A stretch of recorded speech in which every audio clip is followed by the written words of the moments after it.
말씀을 보면 조금 독특한 사실 그 말씀이에요. 과거에 우리가 다른 복음서에 보면 이러한 어떤 이야기들이 나오질 않아요. 그런데 누가는 사실 이 시대에 책 한 장 한 장이 매우 비싸던 시절이거든요. 아무 이야기를 집어넣은 게 아니에요. 많은 고민 끝에 이 이야기를 집어넣는데 왜 특별히 이 예수님이 아기일 때의 이야기들을 많이 담아냈을까요? 이것을 우리가 조금 더 생각하면서 오늘 말씀을 살펴보려고 합니다. 누가의 이런 관심은 다른 어떤 복음서에 있지 않은 관심이기 때문에 우리가 그 의도를 조금 파악해 볼 필요가 있어요. 그리고 이 등장하는 사람들이 앞서 이야기한 대로 조금 대단한 사람들이라기보다는 그 당시 사회에서 어려운 사람들, 힘든 사람들이 이 누가복음에 예수님을 어릴 때 만난 사람들로 등장하게 되죠. 그런 어떤 과정 속에서 오늘은 우리가 보는 것처럼 두 명의 사람이 또 등장하게 됩니다. 하나는 시몬이라는 사람이고요. 하나는 안나라는 사람입니다. 이 시몬 같은 경우는 오늘 말씀해 보니까 간절히 하나님 나라를 기다리던 사람이었대요. 또 이 안나도 오랜 세월 남편을 잃고 홀로 80살이 넘게끔 살면서 여전히 하나님 나라를 갈망하면서 다른 일보다는 늘 기도하고 금식하고 주님의 성전에서 거의 인생을 살다시피 한 그러한 여성이죠. 이 사람들의 이야기가 오늘 누가는 그들이 예수님을 만났다라고 하면서 우리에게 소개하고 있어요. 이 소개가 어떤 의미인지를 함께 우리가 지금 살펴보려 합니다. 먼저는 누가는 이렇게 얘기합니다. 모세의 율법에 따라 정결의식을 할 때가 되자 요셉과 마리아 부부는, 예수님의 어머니인 요셉과 마리아 부부는요, 그걸 하기 위해서 예루살렘이라는 성으로 갔대요. 그 성에서 그들이 어떤 걸 했냐면 정결의식을 하는데 율법에 따라 산 비둘기 한 쌍과 어린 집비둘기 2마리를 드려야 한다라고 누가는 이야기하고 있어요. 그런데 사실 이 율법을 자세히 살펴보면 이 말이 반은 맞고 반은 틀립니다. 무슨 말이냐면요. 아이가 크면 이제 아이가 흔히 말해서 이제 이름을 갖게 되고 첫 정결의식을 할 때가 되면요. 뭘 드려야 되냐면 양 한 마리와 그리고 비둘기를 드려야 해요. 그런데 오늘 보니까 양이 빠져 있어요. 왜 양이 빠져 있을까요? 잘못 설명. 예. 잘못 설명했나? 우리가 그런 생각을 할 수 있는데 사실 유대인들은요, 이걸 모를 리가 없어요. 우리가 송편은 언제 먹죠? 추석에 먹죠. 그런 것처럼 모두 다 아는 일이에요. 아이가 태어나면 때가 되면 정결의식을 해야 되고 그 정결의식을 할 때는 양 한 마리와 비둘기를 하나님께 제물로 드려야 되는데 그것을 빼고 이야기하는 거예요. 그 이야기는 뭐냐면 지금 이 율법에 보면 양을 드려야 하는데 조항이 하나가 또 옵션에 달려요. 그 조항이 뭐냐면 가난한 자는 양을 드릴 수 있을까요? 없을까요? 없어요. 가난한 자들은 양 한 마리가, 여러분 마트에 가서 양고기 사보셨어요? 비싸요, 비싸. 예, 양이 비싸요, 생각보다. 그리고 양이 뭐 이렇게 소나 돼지처럼 그렇게 뭐 자식을 많이 낳는 동물도 아니에요. 그렇기 때문에 양 한 마리는 꽤 비싸요. 그런데 가난한 사람이 그걸 드릴 수는 없잖아요. 그래서 가난한 자들에 대해서 율법은 또 다른 이야기를 해요. 그들이 뭘 해야 되냐면 산 비둘기 한 쌍이나 집 비둘기 한 쌍을 하나님께 바쳐야 한다라고 얘기하고 있어요. 비둘기는 가격이 쌀까요? 비쌀까요? 싸요. 심지어는 비둘기는 알을 많이 낳아요? 안 낳아요? 엄청나요. 우리가 지금 동네에서 보고 있는 비둘기들 있죠? 그거 언제 생긴지 아세요? 원래 우리나라에 비둘기 없었는데 88 서울 올림픽 때 비둘기를 대량으로 가져다가 올림픽 때 풀었어요. 그 푼 게 지금 전국에 퍼져서 비둘기가 어마어마하게 지금 번져 있어요. 왜? 아빠랑 봤잖아. 그 비둘기가 엄청 끊었어요. 맞아요. 비둘기가 모든 곳곳에 있어요. 엄청난 번식력을 가졌어요. 그런데 산 비둘기 또는 집 비둘기 한 쌍이래요. 심지어는 집에서 비둘기를 키우지 않는 사람도 어디 가면 비둘기 잡을 수 있어요.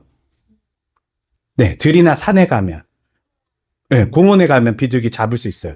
그런 것처럼 지금 성경의 하나님은요, 율법을 우리에게 주시는데 율법을 하지 못할 거 주시는 게 아니라요.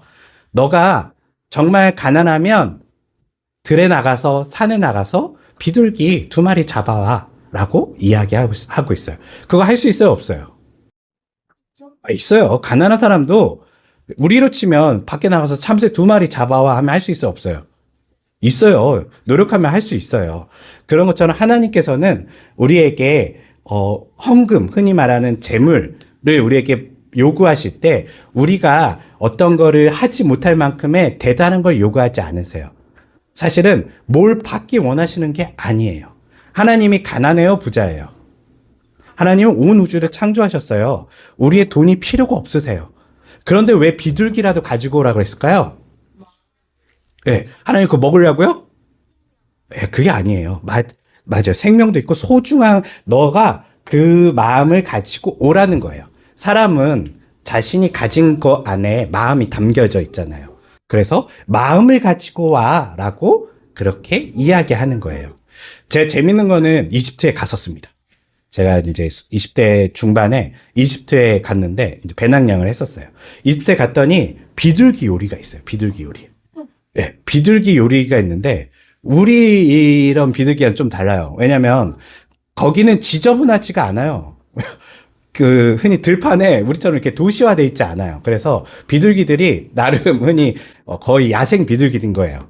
그런 비둘기들을 요리를 해서 이렇게 나오는데 살이 많을까요, 적을까요? 별로 없어요. 우리 치킨 먹는 것처럼 그렇게 살이 많지 않아요. 뼈가 엄청 많아요. 뼈 엄청 많고 살은 별로 없어요. 맛은 조금 덜 퍽퍽해요. 예. 그렇지만 흔히 양이 많은 어떤 그런 음식은 아니에요. 그 비둘기를 우리가 이렇게 먹는데 그냥 그걸 먹으면서 무슨 생각을 했냐면 하나님께서 왜 비둘기를 내라고 했을까? 그 말은 뭐냐면 가난한 사람도 할 수 있고 누구나 할 수 있고 또한 하나님께서 이거 되게 맛있어서 받으시려고 하는 게 아니에요. 그들의 어떻게 우리로 치면 밥하고 똑같아요. 쌀밥 하나 정도 갖고 올 수 있잖아요. 그런 것처럼 하나님이 우리의 마음을 받으시기 원하는구나라는 것을 우리가 이 율법을 통해서 알 수 있어요. 그런데 지금 이 마리아와 요셉 부부가 양을 얘기하지 않고 누가는요, 뭘 갖고 왔다고 얘기하죠? 비둘기 갖고 왔대요. 비둘기에 대한 이야기를 해요. 그러면 요셉과 마리아는 가난할까요, 부자일까요? 가난해요. 네. 양을 낼 수 있을 만큼의 그런 사람들이 아니에요. 가난한 자들을 하나님께서 특별히 예수님의 부모로서 선택하셨어요. 여기는 우리 대부분 우리 부자 아니잖아요. 하나님께서 특별하고 힘있고 뭐 공부 잘하고 부자인 사람들을 선택하시는 게 아니에요. 하나님은요, 때로는 이 땅에서 가난한 사람들, 때로는 힘들게 사는 사람들을 선택하셔서 그들에게 하나님의 귀한 일을 맡기시기도 해요. 그렇죠. 그래서 하나님을 우리가 이걸 통해서도 하나님의 마음을 조금 더 살펴볼 수가 있어요. 이렇게 마리아에 대한 이야기가 나오고 그 다음 이야기는 무엇이냐면 우리가 보는 것처럼 시몬에 대한 이야기가 나와요. 시몬을 소개하는데 그는 경건한 사람이래요. 앞서 말한 것처럼 마음이 깨끗한 사람이에요. 경건한 건요, 단순하게 착하게 산 게 아니라 정말 마음도 깨끗했던 사람이에요. 마음도 행동도 깨끗한 이 사람이 늘 하나님 나라를 갈망하면서 살았대요. 그래서 성경에 뭐라고 하냐면 이스라엘의 구원을 그가 기다리고 있었다라고 얘기를 해요. 구원이라는 게 뭘까요? 단어. 구원이란 단어. 구원이란 단어가 뭐예요? 구원. 우리 자주 쓰지만 잘 모르잖아요. 구원은 뭐냐면 건지는 거예요. 어디서? 물에서. 빠져있는 사람을 건지는 거예요. 다른 말로 하면 도움이 지금 누군가의 외부로부터 도움이 없이는 죽을 수 있는 사람을 살리는 것이 구원이에요. 그런데 그가 이스라엘의 구원을 기다렸대요. 라고 하는 것은 무슨 말이냐면 그 이스라엘이 스스로 자기 힘으로 일어날 수 있었다는 거예요? 없다는 얘기예요. 그는 간절하게 자기 상황에서 자기가 할 수 있는 게 거의 없어요. 하지만 하나님께서 우리를 도와주시기를, 여기서 우리를 건져주시기를 간절히 기다렸던 사람이에요. 이 사람이 바로 시므온인데, 이 사람이 뭐라고 어느 날 기도하다가 응답을 받았냐면, 너가 죽기 전에 메시아를 만날 거야. 구원자를 만날 거야. 라는 그 이야기를 듣게 되었어요. 그리고 나서 그가 경건하게 쭉 살다가 오늘 말씀에 있는 것처럼 누굴 만나게 되죠? 아기 예수님을, 정결의식을 하러 온 아기 예수님을 만나게 되죠. 그리고 나서 그가 이렇게 고백해요. 이제 나는 죽어도 되겠구나라고 얘기를 해요. 그러면서 그가 뭐라고 했냐면 예언을 하기 시작합니다.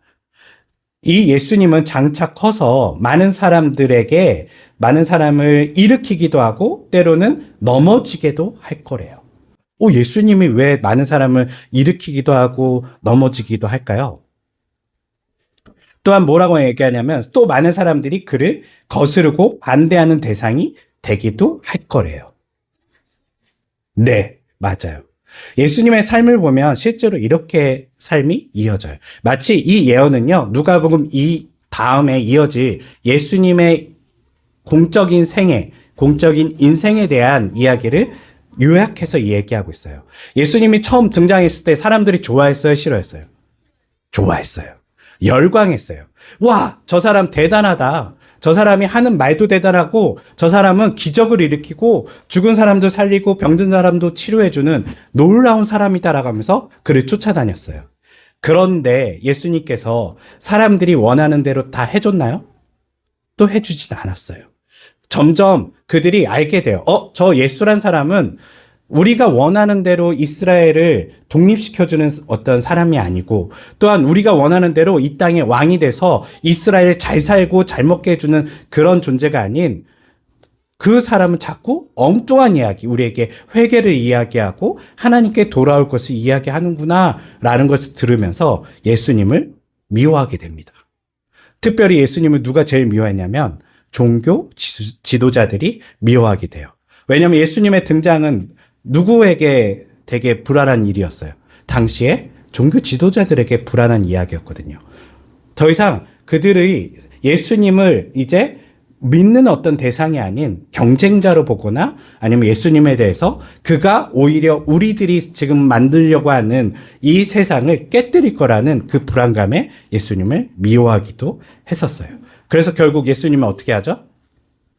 네, 처형해요. 십자가에 죽이게 되죠. 이런 이야기들을 지금 시므온이 예언처럼 말하고 있어요. 그리고 나서 뭐라고 얘기했냐면 마리아에게 당신은 마음이 칼로 찔린 듯이 아플 것입니다 라고 예언하고 있어요. 근데 이 예언이 실제로 예수님께서 십자가에서 죽으실 때에 당시 그 앞에 누가 있었냐면 마리아, 어머니 마리아가 있었거든요. 즉 그 자식이 죽는 것을 그 눈으로 똑똑히 보면서 고통받는 그 이야기를 예언하고 있어요. 이런 시므온의 예언을 오늘 누가는 우리에게 얘기해 주고 있고 그 다음 바로 이어서 뭐라고 했냐면 안나라는 여성에 대해서 이야기하고 있어요. 이 안나라는 여성도 젊었을 때 남편을 너무 빨리 잃게 돼요. 남편이 빨리 죽은 다음에 거의 80이 넘은 상태까지 홀로 과부로 지낸 사람이에요. 근데 그의 삶을 보니까 그냥 과부로 지낸 게 아니라 날마다 금식하고 늘 하나님의 성전에서 하나님께 기도하고 하나님 나라를 갈망했던 사람이라고 성경은 이야기하고 있죠. 이렇게 하나님 나라를 갈망했던 사람에게 지금 누가 나타나게 되죠? 예수님이 나타나게 됩니다.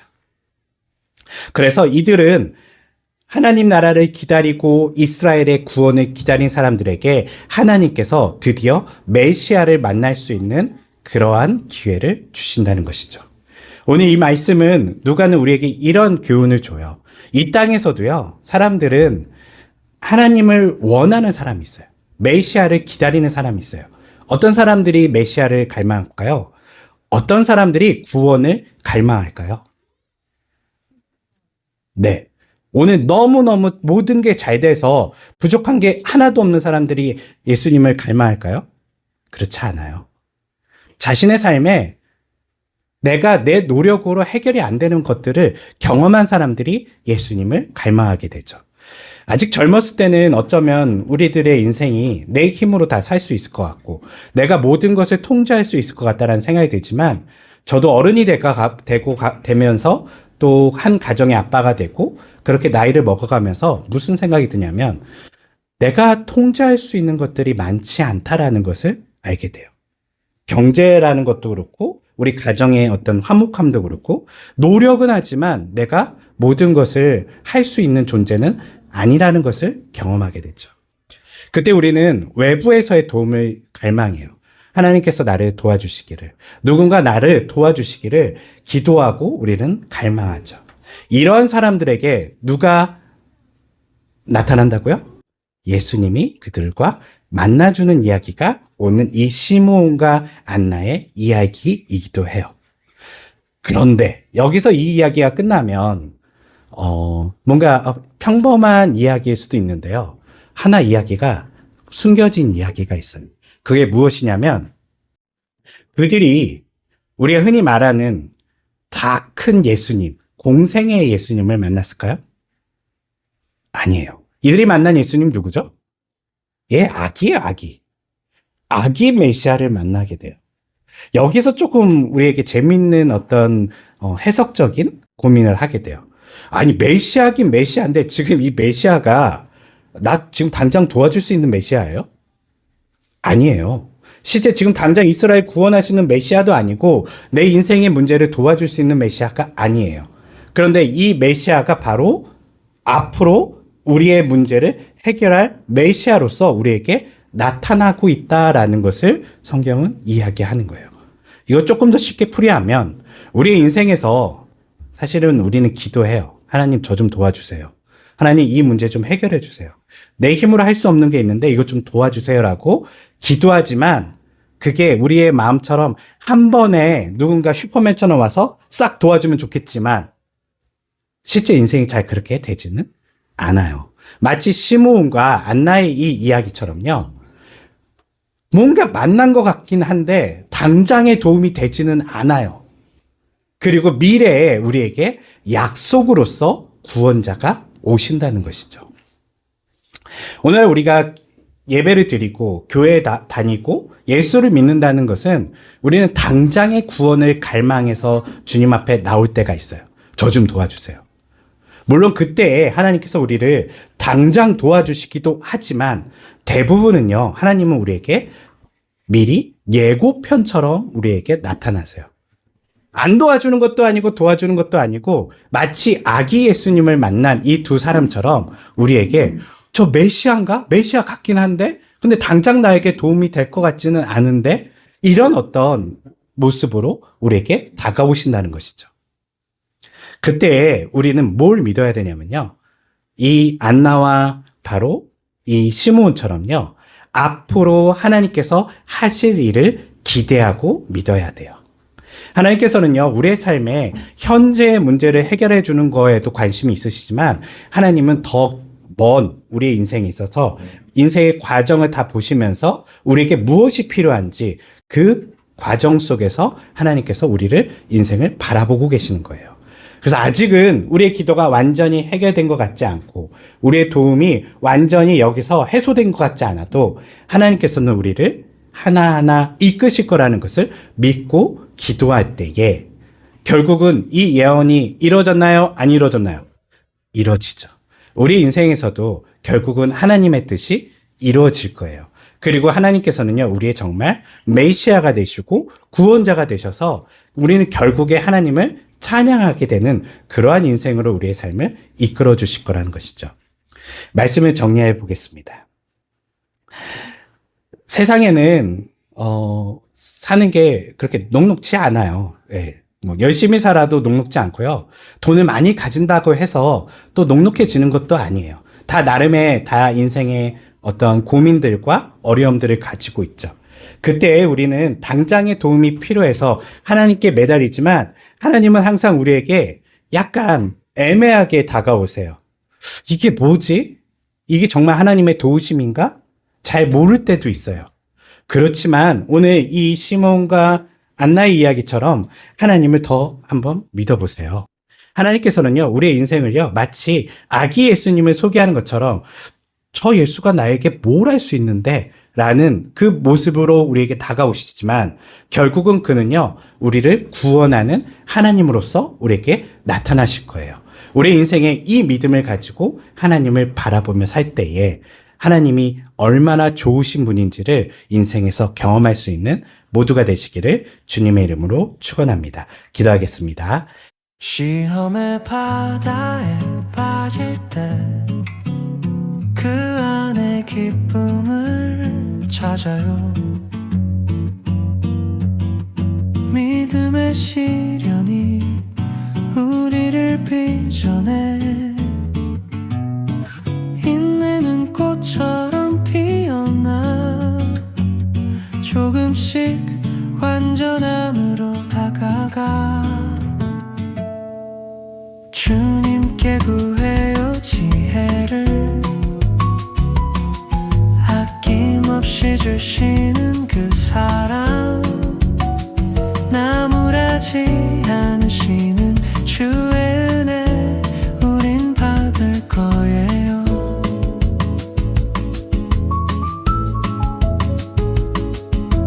부족함 속에서 자랐나요?